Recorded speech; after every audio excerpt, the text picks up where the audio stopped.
We're back. Ladies and gentlemen, you know my next guest for his role as Gollum in the Lord of the Rings films. He's even written a book about the process called Gollum, How We Made Movie Magic. For anyone who hasn't seen it, here's a clip from The Return of the King. Master! My son! Leave him alone! I heard it from his own mouth. He means to murder us! Never! Smeagol wouldn't hurt a fly! Ah! He's a horrid, fat hobbit who hates Smeagol, and you make such nasty lies! You miserable little maggot! Throw your head in! Call me a lawyer! You're a lawyer! Please welcome to real life, Andy Serkis.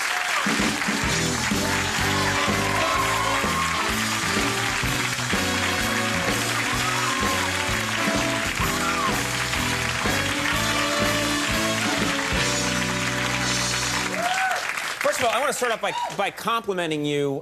These CGI effects are very dangerous because I think a lot of times it doesn't work. They make a really cool-looking character, but it doesn't stick with you. And you made this character really come to life. I mean, people walk out of these movies and they're just enthralled with Gollum. Oh, I think you did an amazing job. Thank you. Thanks very much. This is CGI effects coupled with it's your face, it's your voice. Sure. I mean, basically, Pete Jackson, when he started making Lord of the Rings, he really wanted to make Gollum the most interactive CG character in a live-action film, and for that, he didn't want to just plop a voice on top of an animated creature. So, basically, it's all down to his vision and the writing, because neither before had a great CG character ever been written for. They're always written as gimmicks, as like one-offs. You know, you see them, you're bored with them after 2 minutes. I know Jar Jar Binks was something that you know.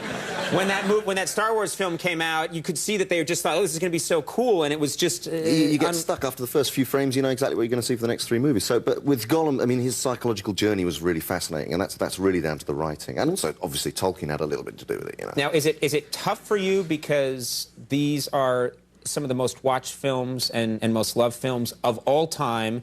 You're a major character, yet, unlike some of the other actors, you probably don't get recognized. No one can recognize you as Gollum. Does that ever bother you? Do you ever just want to tell people I'm Gollum? You know, I mean, the fact is, I think I'm probably the only actor in the films who's going to end up looking like the part they played, as opposed to as they age. Yes, you know? But, yes. I mean, I do remember when I was flying out to New Zealand for the last reshoots of Return of the King, and I was sitting on a plane, and I was looking at the book again just for one of the scenes, and I was looking at it, and an air hostess came up to me, and she said, you know, that they've made some films of Lord of the Rings, and I was going, yeah, right, yeah. And she said, we had the very beautiful long-haired blonde one on the plane last week, and you know, I had to really stop myself from jumping out of the seat and going, "Ah, my precious." You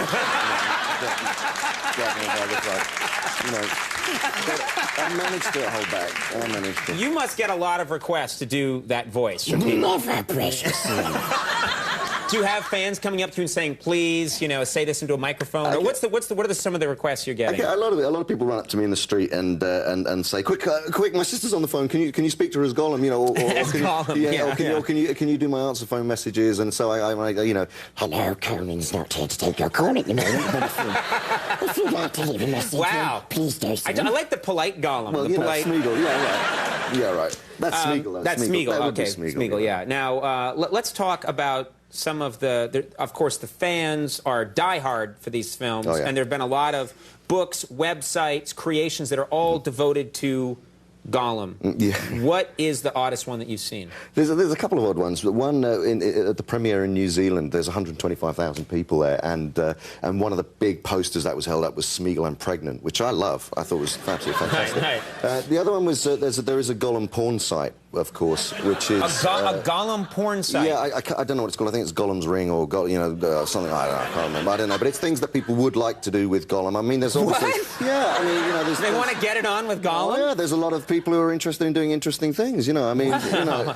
I hear he's stopping by the America's Top Model house later. Yeah. You know, Viggo Mortensen has a fan base, and sure, Orlando Bloom, and people want to do things. People are into all kinds of things. Why not Gollum? And I was looking through your book, and at one stage it looks like there are sketches or early sketches of what they might want Gollum to look like. And at one point, Gollum had a penis. He did. And then I guess a choice was made, let's not go that way. Personally, I would have kept it in. I mean, he is anatomically correct, and if you did lift up the loincloth, you'd be quite impressed, I have to say. But, I mean, yeah, no, I mean, Gollum actually looked a lot more like an alien when he was first being conceptualized. So the whole point, the way we played him, we wanted to humanize him as much as possible. So I guess keeping him anatomically correct would have humanized him about as much as you could do, really. Yeah, but probably distracting in the film. Maybe, he's scurrying around, and you're like, oh, okay, all right. I guess there would have been lots of my precious references would have gone the wrong way, you know. Now, I'm curious about something. You have a young daughter, and she came and visited you on. You have a son as well, but your daughter at one point visited you on the set, and I would think, you know, and it was during, I think, one of the transformation scenes when you have a lot of the makeup on. Yeah. Was she frightened? Because it's such it's a scary character, especially to kids. Were you worried that she would be afraid? I was. It was during the Return of the King, the very opening sequence. You see Smeagol before he becomes corrupted by the ring, and then he transforms into Gollum. And so we had this big makeup sessions where I'd have like 3:30 in the morning makeup calls, and there would be like 19 hours of makeup and 5 people working on you like that. And I was totally covered from head to foot in prosthetics. It's the last stage of the makeup, contact lenses, everything. You really couldn't recognise me. And Ruby, my little girl, she was about 2.5, or not even that at the time. And she came, and I was very scared that it would freak her out. And she just took one look at me, and she'd look me right up and down, and she just went, "Silly daddy." Right through it all. It's all the eyes. That's amazing. And from then on, every day I went to work, it was like, you know, what are you doing to work? What are you doing at work today, daddy? You know, and it's just like crawling around in a lycra suit. One day they hopefully will get over it. Yeah, well, you know, which brings up the question before we go.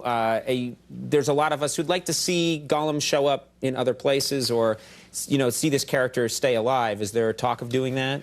Well, yeah, Gollum, there's a possibility that Gollum's going to appear in a stage version of Grease. Nice.